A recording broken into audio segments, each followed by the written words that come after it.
और देखिए, सर्दियों के मौसम में अक्सर हरी सब्जियों के दाम कम होने लगते हैं, लेकिन इस साल ऐसा नहीं है।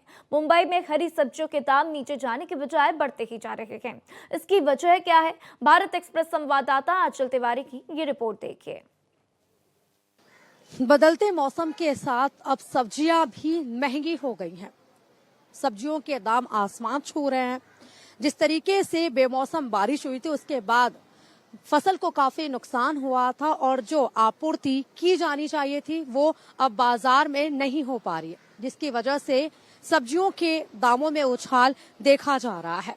इस समय हम विलेपार्ले के सब्जी मार्केट में मौजूद है, जहां पर अलग अलग प्रकार की सब्जियां हैं और उनके जो दाम हैं वो भी अलग अलग है। अगर मैं टमाटर की बात करूं तो टमाटर 60 रुपए से लेकर 70 रुपए किलो मिल रहा है, जबकि गोभी 50 से 60 रुपए किलो मिल रहा है। अगर मटर की बात करूं तो मटर 100 रुपए किलो मिल रहा है। वहीं अगर आलू प्याज भी महंगा हो चुका है। जिस तरीके से महाराष्ट्र के अलग अलग हिस्सों में बेमौसम बारिश हुई थी, उसकी वजह से किसानों को काफी नुकसान हुआ था। इसके साथ ही उनके फसल भी पूरी तरीके से खराब हो चुके थे और अब जब मार्केट में सब्जियां आ रही हैं तो उसके दाम डबल है।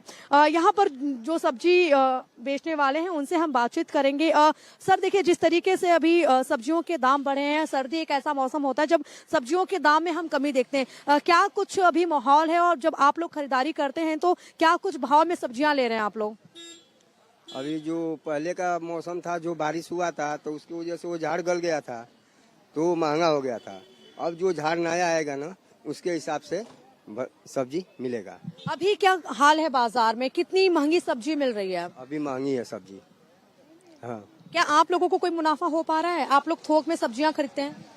थोक में खरीदते हैं, लेकिन उतना मुनाफा नहीं उतना जितना चाहिए।